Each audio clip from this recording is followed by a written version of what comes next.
No Deserto da Tentação, capítulo 28. Espiritismo. Os espíritas tornam muito atraente o caminho para o inferno. Espíritos das trevas são por estes ensinamentos mentirosos vestidos com o manto puro do céu e têm o poder de enganar aqueles que não estão fortalecidos na verdade bíblica. Vã filosofia é empregada para representar o caminho do inferno como uma vereda segura. Com a imaginação altamente formada e vozes musicalmente harmoniosas, apresentam o caminho largo como uma felicidade e glória. A ambição toma conta dessas almas iludidas e, assim como Satanás se apresentou a Eva, apresenta-lhes a liberdade e a felicidade como jamais conceberam que fosse possível. São aplaudidos os homens que viajam pelo caminho largo do inferno e após a morte são exaltados às mais altas posições no mundo eterno. Satanás, vestido em seu manto resplandecente, aparecendo como um exaltado anjo, tentou o Redentor do mundo, mas sem êxito. Quando, porém, aparece ao homem vestido como anjo de luz, tem mais êxito. Ocultando os seus terríveis propósitos, torna-se bem-sucedido em iludir os incautos que não estão firmemente ancorados na verdade eterna. Riqueza, poder, genialidade, eloquência, orgulho, razão pervertida e paixão são agentes de Satanás para fazer a sua obra de tornar atraente a estrada larga, coberta de flores tentadoras.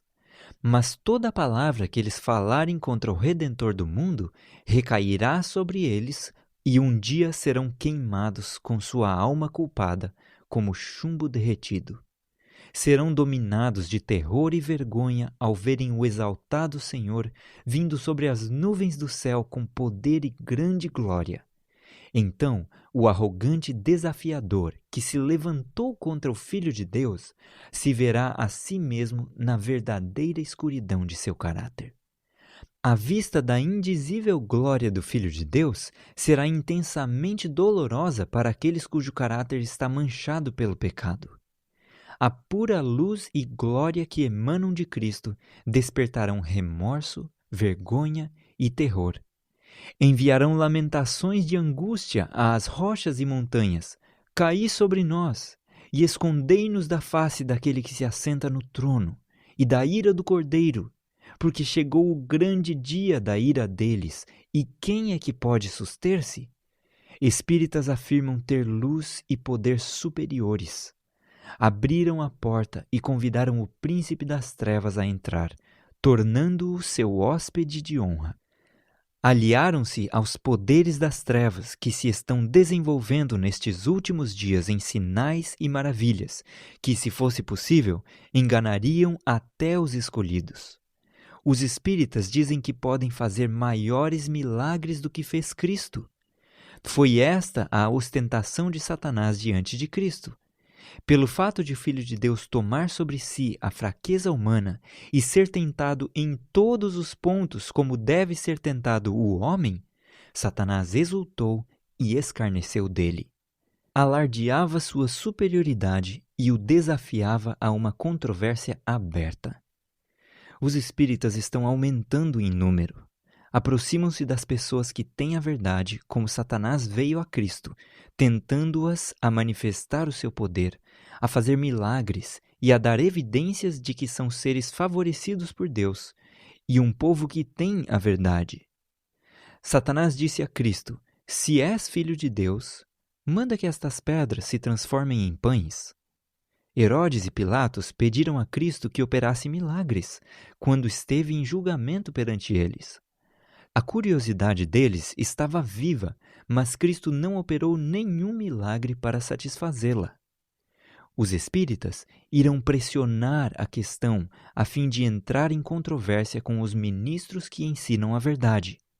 Se declinarem, serão desafiados. Citam as Escrituras como fez Satanás em relação a Cristo. Examinai tudo, dizem eles. Mas a ideia deles de examinar tem a finalidade de induzir as pessoas a ouvir suas apresentações enganosas e assistir às suas reuniões. Todavia, em suas reuniões, os anjos das trevas assumem a forma de amigos mortos e se comunicam com eles como anjos de luz.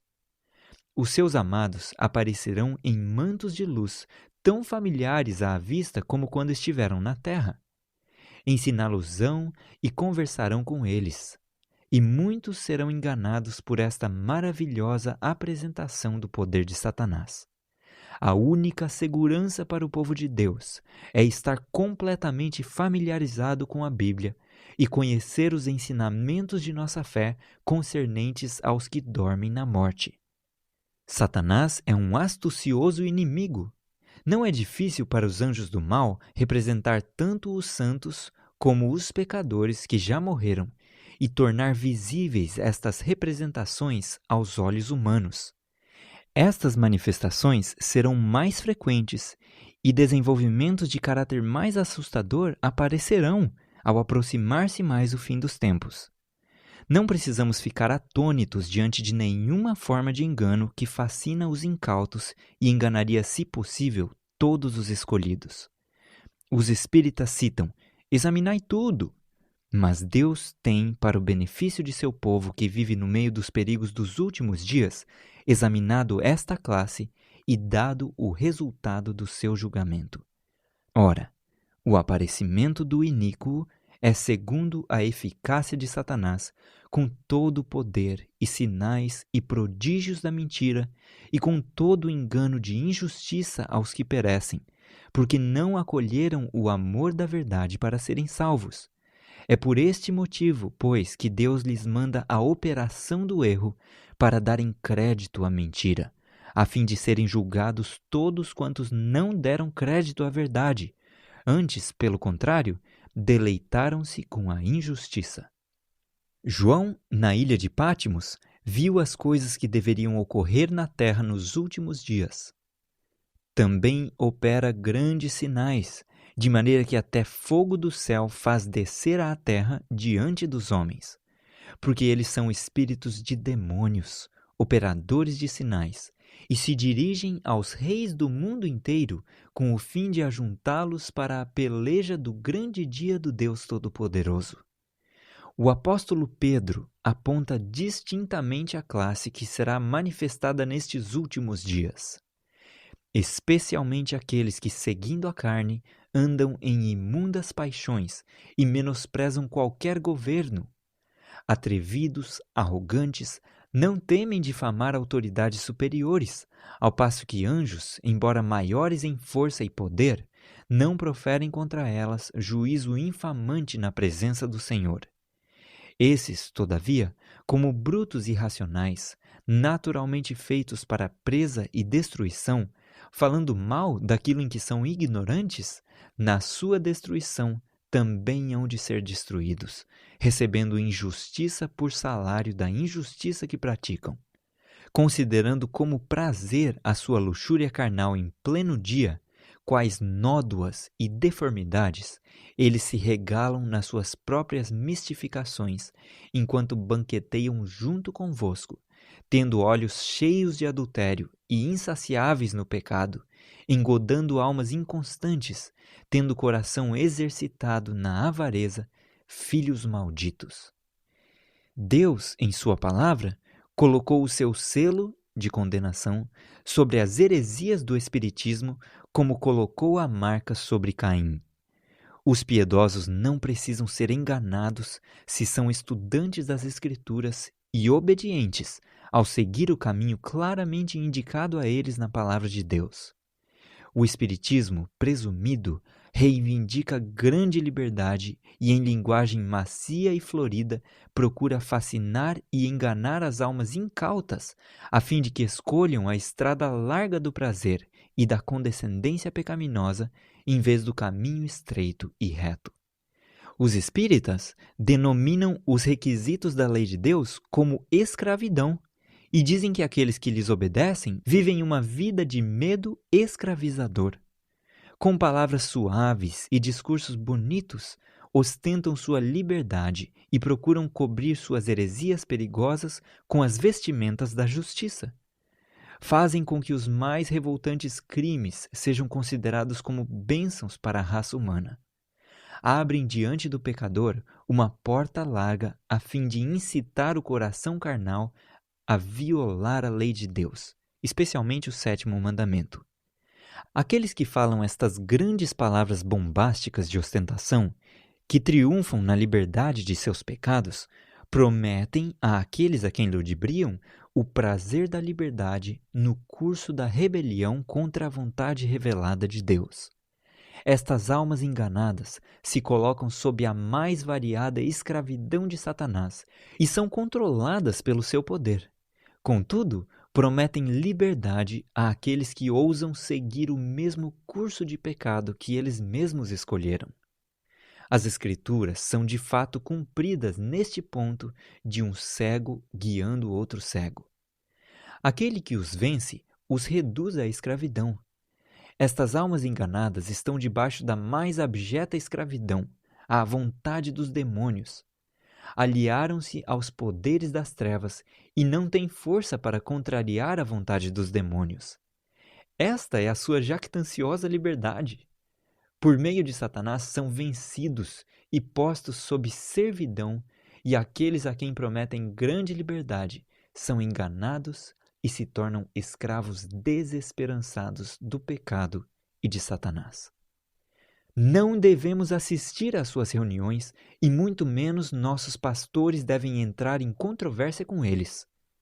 Pertencem àquela classe específica à qual não devemos convidar para nossa casa nem saudá-los.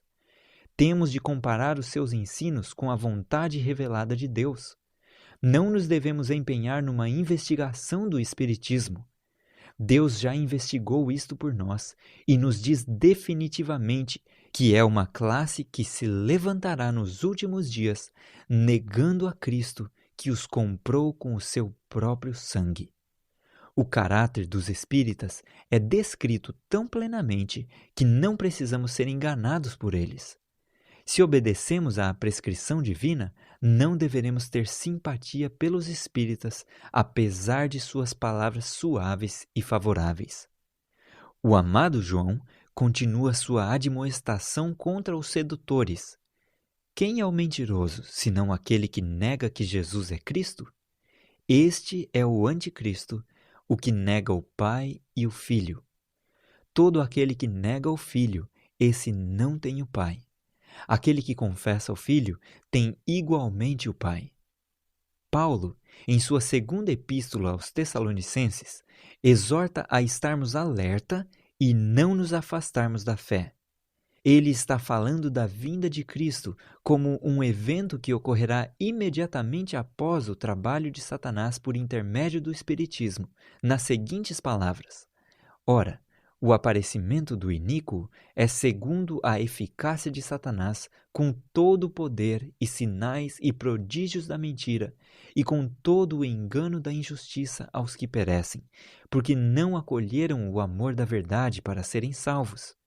É por este motivo, pois, que Deus lhes manda a operação do erro, para darem crédito à mentira, a fim de serem julgados todos quantos não deram crédito à verdade.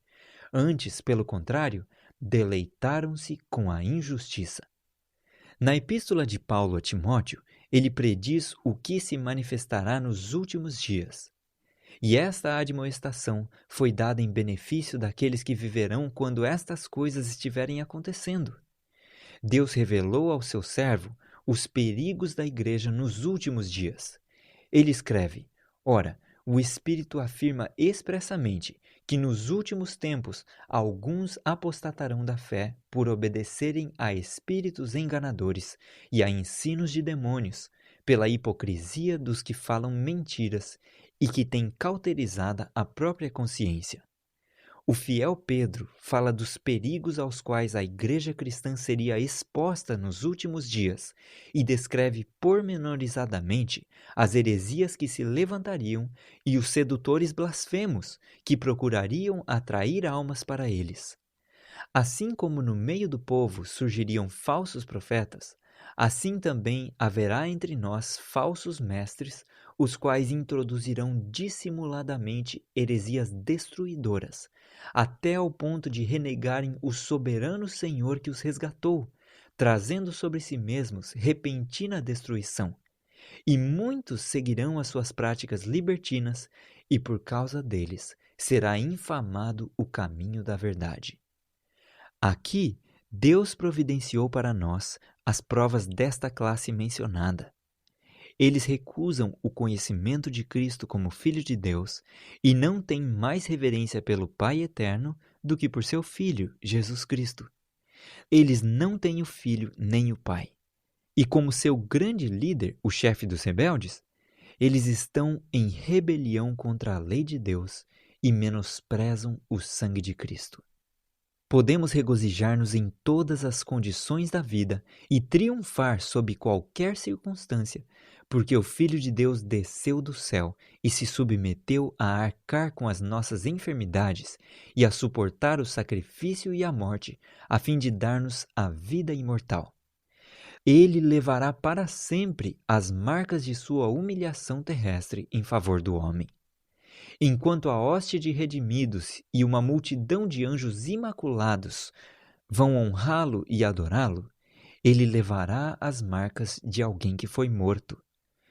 Quanto mais plenamente apreciarmos o sacrifício infinito feito em nosso favor pelo Salvador para a expiação do pecado, mais nos aproximamos da harmonia com o céu.